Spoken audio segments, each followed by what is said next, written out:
तर इसवी सन पूर्व 5वं शतक त्यावेळेस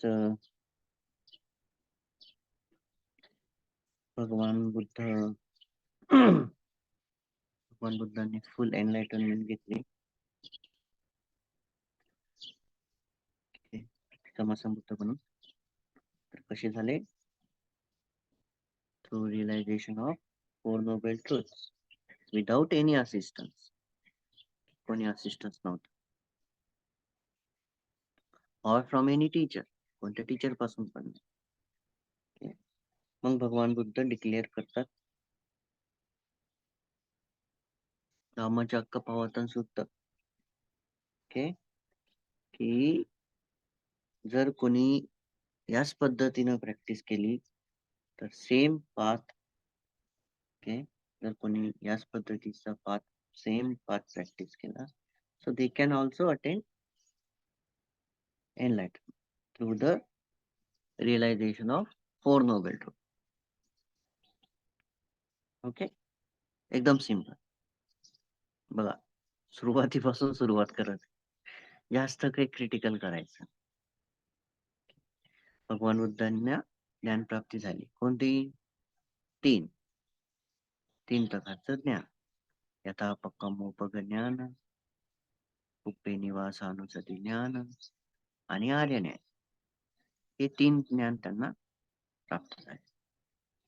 आता उभे निवासानुसती ज्ञान तर विथ माइंडफुलनेस दिसणार नाही, राईट? ओनली सतीनं तर दिसणार नाही. आणि इट नीड समाधी.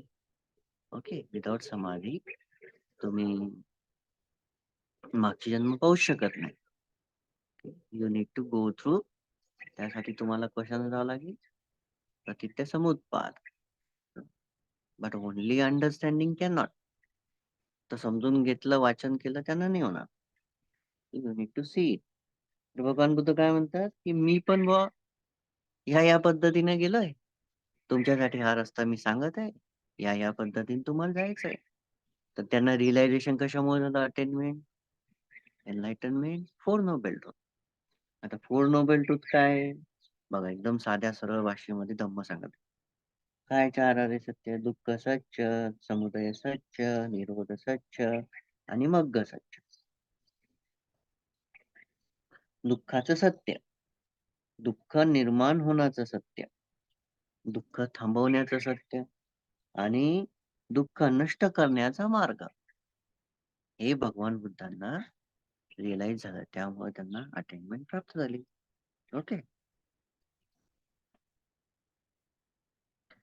चार आर्य सत्य लीड काय करतात? आर्य अष्टांगिक मार्गाकडे. ओके, ज्याला आपण मध्यम पतिपदा म्हणतो. काय म्हणतो? मध्यम पतिपदा, मध्यम मार्ग. कसला मध्यम मार्ग? ना तो सुखाकडे लोपावतो, ना तो अति त्रासाकडे जातो. अत्त किल मथानुयोगो ना की काम सुखानी कालो. थोडस अजून आपण बॅक हिस्ट्री मध्ये जाऊ. भगवान बुद्धांनी 7 वर्ष खूप भयानक तपश्चर्या केली. अत्त किल मथानुयोग म्हणतात त्याला. ओके, त्याला म्हणतात ॲनिमल प्रॅक्टिसेस. एकदम काहीच खायचं नाही. त्याच्यानंतर वेगवेगळ्या प्रॅक्टिसेस. उभं राहायचं एका पायावर, बर्फात जाऊन उभं राहायचं, अशा वेगवेगळ्या प्रॅक्टिस भगवान बुद्धांनी केल्या. त्याच्यात त्यांना समजलं की त्रास देऊन काही होणार नाही आणि अतिसुखामध्ये तर ते ऑलरेडी होते, त्यांनाही काही होणार नाही. मग त्यांना काय समजलं? चार आर्य सत्य. चार आर्य सत्यामध्ये सगळ्यात शेवटचं काय? मग्ग सत्य. त्यामध्ये काय? आर्य अष्टांगिक मग्ग. ओके, ज्याला आपण मध्यम पतिपदा म्हणतात. आता मध्यम पतिपदा का म्हणतो ते मी तुम्हाला सांगितलं, कारण की तो मध्यम मार्ग आहे. आता मग आर्य अष्टांगिक मार्ग काय? सम्मा दिट्ठी, सम्मा संकल्प, सम्मा वाचा, सम्मा कम्मंत, सम्मा आजीव, सम्मा व्यायाम, सम्मा सती, सम्मा समाधी. ओके, एकदम सिंपल. आता हे 8 मार्ग 3 मध्ये डिवाइड होतात. 3 मध्ये डिवाइड होतात: शील, समाधी, पन्या. आता हे 3 आर्किओलॉजिकल हे जे कार्डिनल कॉर्ड्स आहेत, समजा हे 3 मिळून चाक तयार झालं. कोणतं चाक? धम्मचक्र. या तिघांना आपण धम्मचक्र म्हणतो. एकदम सिंपल, काहीच अवघड नाही. ओके. शील, समाधी आणि प्रज्ञा. आता शीलमध्ये काय येतं? राइट स्पीच येतं, राइट ॲक्शन येतं, राइट लाईव्हलीहूड. कॉन्सन्ट्रेशनमध्ये काय येतं? राइट एफर्ट येतं, राइट माइंडफुलनेस येतं, राइट कॉन्सन्ट्रेशन येतं. विजडममध्ये काय येतं? Right understanding, right intention. म्हणजेच सम्मा संकल्प, सम्मा दिट्ठी. कशामध्ये? प्रज्ञेमध्ये. त्याच्यानंतर समाधीमध्ये काय? सम्यक व्यायाम, सम्मा सती, सम्मा समाधी. शीलमध्ये काय? शीलमध्ये काय काय ना? सम्मा वाचा, सम्मा कम्मंत, सम्मा आजीव. हा. एकदम साधं, सरळ, सोपं. काहीच अवघड नाही. मग जो व्यक्ती अष्टांगिक मार्गाला कल्टिवेट करेल. आता कल्टिवेशन म्हणजे काय? आपण शेतामध्ये जातो, कल्टिवेट करतो. काय कल्टिवेट करतो? धान्य कल्टिवेट, ऊस कल्टिवेट करतो. काय जे असेल ते आपण मग बी पेरणं, मग त्याला पाणी टाकणं, मग त्याला खत टाकणं, त्याला वाढवणं, त्याला जोपासणं, त्याला डुकरापासून, दुसऱ्या प्राण्यांपासून वाचवणं आणि मग त्याला वाढवत, वाढवत, वाढवत त्याचं फळ घेणं. गहू घेतो कोणी, बाजरी घेतं कोणी, ऊस घेतं. जेव्हा तो ऊस एकदम परिपक्व होऊन जातो गोड, त्यावेळेस त्याला काढतात, त्याच्यापासून शुगर बनवतात, त्याला विकून टाकतात. हे झालं कल्टिव्हेशन. आता फळ काय आलं? फळ हे आहे की तुम्ही जे बी पेरलं होतं त्याचे असंख्य तयार झालं आणि ते तुम्हाला फायदेशीर झालं. हे झालं फळ. मग आता जो कोणी व्यक्ती आर्य अष्टांगिक मार्ग पालन करतोय भगवान बुद्धांच्या नुसार, तर पण कसं पालन करतोय? With diligence. With diligence, consistency and continuity. तर लवकरच किंवा उशिरा, हे एक तर आधी होईल किंवा नंतर होईल, परंतु तो एनलाइटनमेंट जरूर प्राप्त करतो, अटेनमेंट जरूर प्राप्त करतो. तर कोणत्या स्पिरिच्युअल डेव्हलपमेंट आहेत त्या? कोणत्या स्टेजेस आहे? ओके. सोतापन्न, सकदागामी, अनागामी, अरहत. आता हे जे आहे सोतापन्न, सकदागामी, अनागामी, अरहत, एकदम सिंपल. ओके. आपण आता ते ऑलरेडी पाहिलं, कोणत्या लेवलला कसे कसे दुर्गुण नसतात, त्याच्यात आपल्याला जायचं नाही. तर आता यांना नोबेल बिंग म्हटलं जातं. याच्यामध्ये 8 येतात. सोतापट्टी मग्ग फल, सोतापट्टी मग्ग फल, सकदागामी मग्ग फल, सकदागामी मग्ग फल, अनागामी मग्ग फल, अनागामी मग्ग फल, अरहत मग्ग फल, अरहत मग्ग, अरहत मग्ग, अरहत फल, सोतापट्टी मग्ग, सोतापट्टी फल, सकदागामी मग्ग, सकदागामी फल, अनागामी मग्ग, अनागामी फल. हे 8. ओके. किती सिंपल. मग त्यांना काय करावं लागतं? जर एखादा व्यक्ती या, आता नोबेल का म्हटलं याला? हं? याला नोबेल का? कारण की हा पाथ भगवान बुद्धांनी प्रस्थापित केलेला आहे. ओके. आणि नोबेल बीइंग्स कोणाला म्हणतात? जे ऑलरेडी या पाथवर चाललेले आहेत. ओके. जे या या पाथवर ऑलरेडी चालतात. ओके. आणि या नोबेल स्टेजेस प्राप्त करतात, त्यांना आर्य म्हटलं जातं. आणि जे ऑर्डिनरी बीइंग्स असतात, worldly beings who following the worldly dhammas, okay, जे 8 लोक धम्म पालन करतायत त्यांना पुतुज्जन म्हटलं जातं. आणि ज्यावेळेस तुम्ही 10 दुर्गुण नष्ट करतात समायोजना, त्याच वेळेस आपण या संसारामधून जन्माने मृत्यूच्या चक्रामधून मुक्त होऊन जातो. आता पुतुज्जन कोण असतात? जे लोभ दोष मोहामधून काम आपल्या कर्म करत राहतात. पुतुज्जन कोण आहे? जो लोभ दोष मोहामधून कर्म करतो, तो आहे पुतुज्जन. याचे तो अशा रॉंग ऍक्शन्स करते, कर्म बनवते. मग असे असे जे व्यक्ती असतात ते 31 प्रकारच्या लोकांमध्ये जन्म घेतात, वेगवेगळ्या त्यांच्या कर्मानुसार. तर मग जे जे अपाय आहे, खूप भयानक दुःख आहे. लोभ दोष मोहामुळे काम केल्यामुळे कुठे जाते आपण? अपायामध्ये जाते. तर अपायामध्ये काय आहे? तिरच्छान योनी, पेत लोका, असुर लोका. अपाय.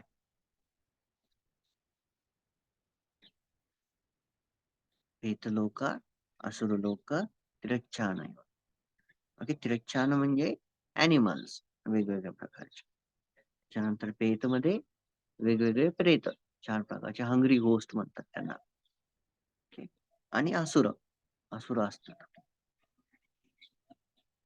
आणि जो व्यक्ती स्वतःपन्न फल प्राप्त करतो, ओके, जो व्यक्ती स्वतःपन्न फल प्राप्त करतो, तो कधीही या बाकीच्या एक्झिस्टन्स मध्ये अपायामध्ये जात नाही. आणि प्रत्येक नोबेल स्टेज जी आहे त्याच्यामध्ये 2-2 जण आहेत. मग्गफल, मग्गफल, मग्गफल, मग्गफल. ओके, एकदम सिंपल. तर भगवान बुद्ध कितागारी सुत्त मध्यम निकायमध्ये सांगतात. ओके. कितागारी सुत्त मध्यम निकायमध्ये म्हणतात की 7 प्रकारचे प्रॅक्टिशनर्स असतात जे लिबरेशनच्या कडे वळत असतात. प्राप्त नाही करत ना, लक्ष ठेव सांग. वळत असतात. ओके. उत्थभोगामवृत्त, पन्या विमुक्त, कायासक्खी, दिठ्ठिपत, श्रद्धा विमुक्त, धम्म विमुक्त, श्रद्धानुसार. हे 7. परंतु हे लक्षात ठेवा ही अटेनमेंट नाही. ओके. हे फल नाही. हे फक्त त्याच्यावर जाण्यासाठी रेडी असतं. ओके. तर फक्त एकच जण असतो जो डीप फॉर्मलेस ऍब्झॉर्प्शन नंतर अटेनमेंट प्राप्त करतो, आराध. ओके. तर ज्या वेळेस तुम्ही कंटिन्यू या पाथवर चालत आहे, एकदम सिंपल सगळं सांगितलं कशा कशा पद्धतीने आपण जातो आणि भगवान बुद्धांनी कसा मार्ग तयार करून ठेवलेला आहे. ओके. तर ज्या वेळेस आपण प्रॅक्टिस करतोय, आपण म्हणतो की cultivation of noble eightfold path, cultivation of noble eightfold path. तर त्या 8 तुमचे डेव्हलप व्हायला पाहिजे. That is no chance at all. Okay. असे बरेचसे शिक्षक आहेत. ओके. सयाडो पंडिता, त्याच्यानंतर लेडी सयाडो, त्यानंतर महासी सयाडो. ओके. अजून वेगवेगळे आहेत काही जण ज्यांनी ओन पद्धती डेव्हलप केल्या आणि त्याच्यामधून वेगळ्या पद्धतीनं अटेनमेंट साठी प्रयत्न केला फास्टर. बघा किती सुत्त दिले, कितागारी सुत्त आहे, असे कितीतरी सुत्त आहे ज्यामध्ये भगवान बुद्धांनी विभंग सुत्त आहे, श्रद्धानुसारी सुत्त आहे. ओके. त्यानंतर ओखंत सुत्त आहे, चक्कू सुत्त आहे, रूप सुत्त आहे, विज्ञान सुत्त आहे, फास्य सुत्त आहे, वेदना सुत्त आहे, संज्ञा सुत्त आहे, चेतना सुत्त आहे, तन्ना सुत्त आहे, खांद सुत्त आहे. 10 प्रकारचे. ओके. 10 प्रकारचे ज्याच्यामध्ये भगवान बुद्धांनी स्पष्टरित्या सगळं सांगितलेलं आहे. ओके. पण विदाउट हे 8 डेव्हलपमेंट होऊच शकत नाही. बाकी तुम्ही काही करा, इम्पॉसिबल. तुम्ही जर चेक केलं सयाडो पंडिता, सयाडो लेडी सयाडो, त्याच्यानंतर काय म्हणतात त्याला,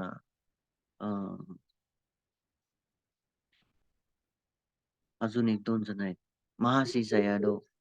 ओके. जा आणि चेक करा म्यानमार मध्ये, थोडस हिस्ट्री चेक करा की त्यांच्यामध्ये कोणाला अटेनमेंट प्राप्त झालेली.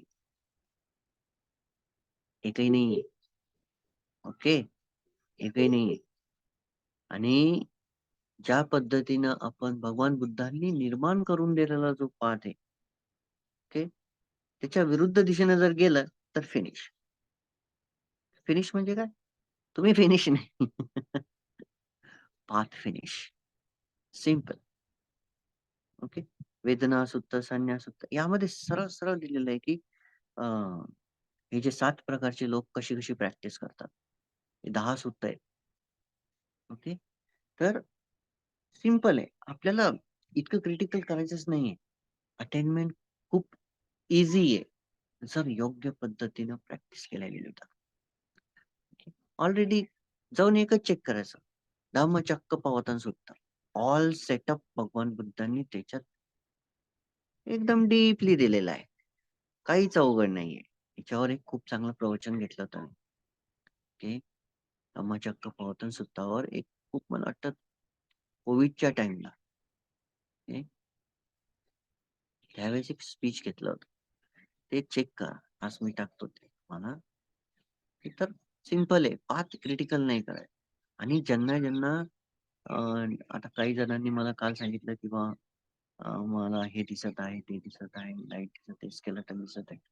ओके. तुम्हाला जे दिसतंय ना ते तुम्ही शेअर करा. तुम्ही दाबू नका. ओके. तुम्ही ते दाबू नका. एकदम काही क्रिटिकल नाहीये. तुम्ही जाऊन फक्त धम्मचक्र प्रवर्तन सूत्र बघा. ओके. जास्त क्रिटिकल करायची गरजच नाहीये. सिम्पली भगवान बुद्धांनी धम्म सिम्पली सांगितलेला आहे. पाली भाषेचा वापर, प्राकृत भाषेचा वापर त्यावेळेस ह्याच्यासाठी केला गेला, कारण की त्यावेळेस ती भाषा होती बोलण्याची. मग याच्यावरून आपल्याला समजतं, की भगवान बुद्धांनी पाली भाषेचा वापर केला, कारण की त्यावेळेस ती बोल भाषा होती. ईझी होण्यासाठी. आता आपल्याला पालीचा उपयोग करायची गरज नाही. धम्म हा इंग्लिश आणि पालीमध्ये रिचनेसमध्ये आहे. परंतु इंग्लिशमध्ये पण रिच फॉर्ममध्ये आहे. तर त्यामध्ये आपल्याला इझिली समजतं, की हे असं आहे, हे असं आहे, या पद्धतीने करायचं, या पद्धतीने करायचं. विदाऊट शील, समाधी, प्रज्ञा विसरून जा. ओके. विसरून जा. तुम्हाला होऊच शकत नाही. ओके. याच्यासाठी तुम्ही पावसायडो झाले, अजंठे सरो झाले, anyone okay. Any noble being, मी नोबेल बीइंग म्हणतोय. ओके. त्यांना तुम्ही कॉन्टॅक्ट करा आणि विचारा. जास्त काही करायची गरज नाही. शील, समाधी, प्रज्ञा हा भगवान बुद्धांचा सरळ मार्ग आहे. याच्याशिवाय अटेनमेंट इम्पॉसिबल. त्याला आपण स्वतःपत्ती मग्न म्हणतो. जो व्यक्ती याच्यावर चालत आहे, तो झालाय. झाला ना स्वतःपत्ती मग्गावर आरूढ झालाय. ओके. एकदम सिंपल. जास्त काहीच अवघड नाही याच्यामध्ये. आणि ज्यावेळेस आपण म्हणतो, की आपल्याला 5 बॅलन्सिंग फॅकल्टीज असतात. स्पिरिच्युअल फॅकल्टीज ज्या आहेत, ओके, त्या असतात. तर त्या आपल्याला बॅलन्स करावं लागतं. स्पेशली श्रद्धा आणि श्रद्धा आणि प्रज्ञा हे 2 स्पिरिच्युअल फॅकल्टीज आहेत. ह्या आपल्याला बॅलन्स करावं लागतं. खूप ट्रेमेंडस आहे. ओके.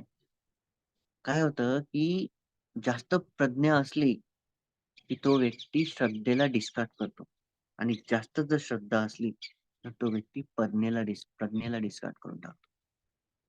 ओके. म्हणून ह्या 2 बॅलन्स असणं खूप महत्वाचं आहे. आणि ज्यावेळेस ह्या 5 डेव्हलप होतात, ओके. ज्यावेळेस ह्या 5 डेव्हलप होतात ना, त्याच वेळेस अटेनमेंट प्राप्त होत असते. त्याच वेळेस 4 नोबल ट्रुथचं रिअलायझेशन होते. कोणत्या 5? श्रद्धा, वीर्य, सती, समाधी आणि प्रज्ञा. श्रद्धा काय करते?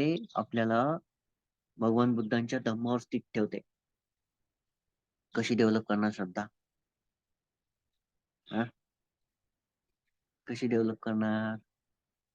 सांगा? एक सिंपल उदाहरण देतो. आदर केव्हा निर्माण होत असतो? ज्यावेळेस आपण वंदन करतो. आहे की नाही? 1दा, 2दा, 3दा, 5दा, 10दा, 20 वेळेस, 100 वेळेस. ज्यावेळेस आपण ती हॅबिट लावतो वंदन करण्याची, त्यावेळेस श्रद्धा डेव्हलप होते. ज्यावेळेस आपल्याला त्यांच्या गुणांची माहिती होते, त्याच वेळेस आपल्या मनामध्ये श्रद्धा उत्पन्न होते. पण श्रद्धा जी असते ती अंडरस्टँडिंगनं येते. Faith comes from understanding. जर अंडरस्टँडिंग नसेल तर ती ब्लाइंड फेथ होऊन जाते. अंधश्रद्धा. ती अंधश्रद्धा. आता श्रद्धा आहे. श्रद्धा कोणाच्या प्रती? बुद्ध, धम्म, संघ.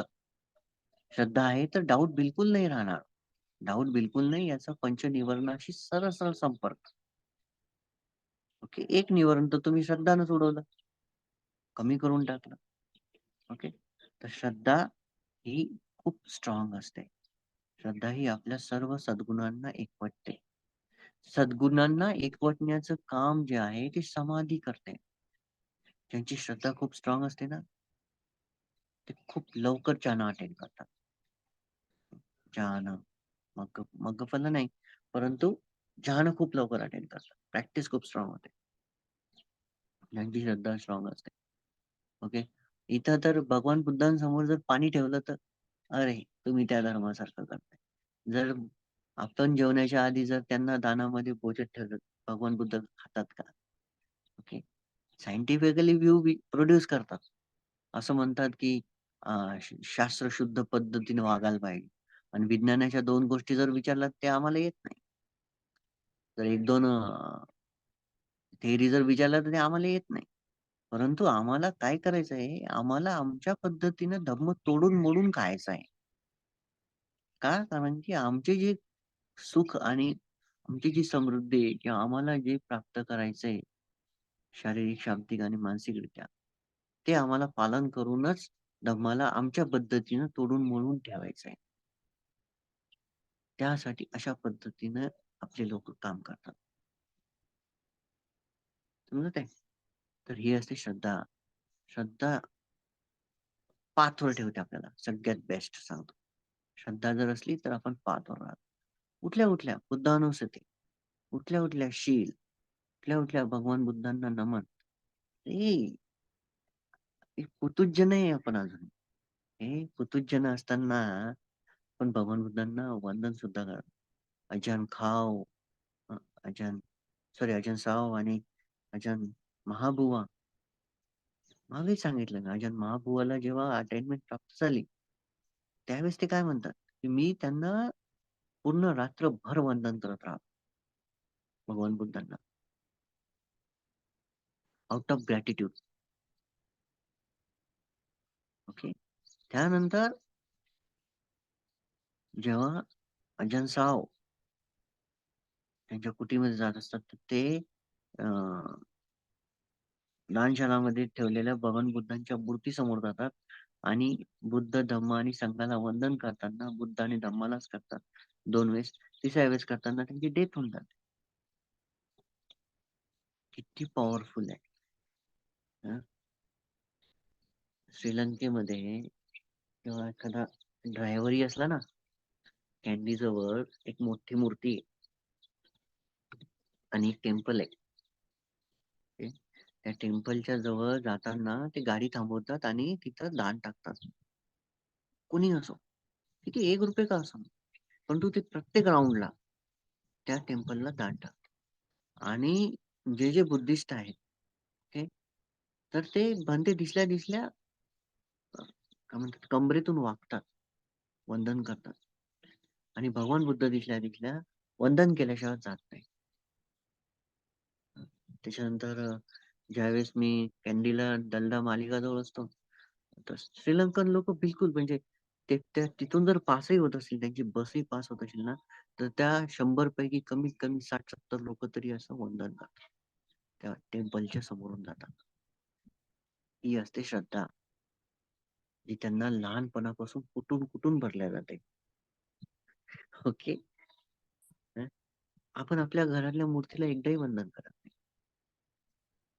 एकदाही करत नाही. कुठून श्रद्धा डेव्हलप होणार? कुठून हे फॅक्टर डेव्हलप होणार? वीर्य. श्रद्धा जर आहे पाथवर, तर एनर्जी भेटणार, ऊर्जा भेटणार त्याच्यावर चालण्यासाठी. एफर्ट करणार तुम्ही, कार्य करणार, त्या दिशेनं कार्य करणार. श्रद्धा आहे, वीर्य आहे, तर सती हे अष्टांगिक मार्गावर काम करताना तुमची सती डेव्हलप होऊन जाणार. तुम्ही सतीवर काम करणार. हे तिन्ही जर डेव्हलप झाले, म्हणजे श्रद्धा आहे, रस्त्यावर चालत आहे. नंतर रस्त्याचं मार्गक्रमण करत आहे, रस्त्याला प्रॅक्टिस करत आहे, त्याला एफर्ट म्हणू. त्यामधून सती कंटिन्यू तुम्ही जागरूक राहत आहात. त्यामुळे तुमचे दुर्गुण सरळ दूर पळत आहेत. पंचनिवर्ण सबसाईड होत आहेत. ऑटोमॅटिकली समाधी निर्माण होते. या चारीचं मिक्स जे आहे, ती आहे प्रज्ञा. आणि या समाधीमधून निर्माण झालेली प्रज्ञा असते ती डायरेक्ट रिमूव्हल स्टार्ट करते डिफाईनमेंटला. आणि तेच असते अटेनमेंट. तेच असते अटेनमेंट. तिच्या व्यतिरिक्त काहीही नाहीये. जास्त काहीच क्रिटिकल नाही. ओके, त्यामध्ये वेगवेगळं आहे.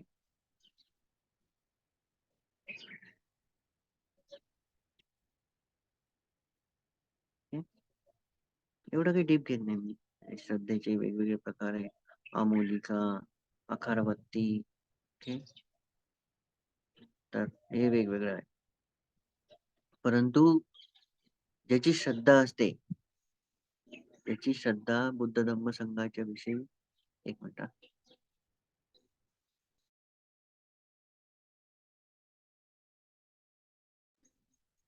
अवेच्य प्रसाद. अवेच्य प्रसाद म्हणजे unshakeable faith. Buddha Dhamma संघाविषयी unshakeable faith. तर या पद्धतीनंच प्रॅक्टिस करावं लागतं. याच्याशिवाय काहीही नाहीये. ओके, आणि जर आपल्याला डाऊट असला तर सिंपल धम्मचक्र प्रवर्तन सूत्रात जायचं. भगवान बुद्धांनी काय सांगितलं ते पाहायचं. समाधी सुत्त, महापरिनिब्बाण सुत्त, आनापानासती सुत्त, महासतीपठाण सुत्त. मेनी आहे ते, many. Without that impossible. Okay, I think simple प्रवचन घेतलं मी. आणि या सिरीजचं होतं, कारण की मी तुम्हाला आधीच सांगितलं की 32 पार्ट्स मधलं last break the wisdom. Okay, दुर्गुणांचा वापर करणं, स्पेशली वासना, ती प्रज्ञेला नष्ट करते. प्रज्ञेला नष्ट करते. काय करते आपण बघा, 32 पार्ट बघा. ते 32 पार्ट मधून आपलं जे परसेप्शन आहे, संज्ञा आहे बघण्याची लोकांकडं, ती चेंज करा. हे नाही म्हणत आहे तुम्ही डायरेक्ट बघू शकत, तर पण चेंज करा. आपली संज्ञा आपण चेंज करा. कोणती? Beautiful. All things are beautiful. बाहेरचे जग आहे त्याचे खूप सुंदर आहे. हे नाक सुंदर आहे, कान सुंदर आहे, डोळे सुंदर आहे, हे जे म्हणतो आपण, जेव्हा रियालिटी पाहायला लागतो तर काय, सुंदर तर नाहीये. है की नाही? म्हणून आपण आपलं परसेप्शन डेव्हलप करत, परंतु कशासाठी? दुर्गुणांना क्षमवण्यासाठी. स्पेशली लस्ट, जी मोहामधून, सॉरी, मोह आणि ग्रीड मधून उत्पन्न होते. लोभ आणि मोहामधून उत्पन्न होते लस्ट. तिला आपण क्षमवत आहे. जे आपण ध्यान करताना आपल्याला जे काही वासनाविषयक विचार येतात, हं, काम काम सुख आणि कालोचे जे विचार येतात, त्यांना दाबण्याचं काम ही 32 पार्ट्स ऑफ द बॉडी करते. आय थिंक एवढं इनफ आहे आजच्या दिवसासाठी. आणि तिसरा जो पार्ट होता आजचा, तो मी ग्रुपला टाकून देईल. तो तुम्ही प्रॅक्टिस करायचा आहे दिवसभर. तिन्ही तिन्ही पार्ट आज 3 वेळेस अर्धा अर्धा तास तुम्ही प्रॅक्टिस करायचं. आय थिंक एवढं इनफ.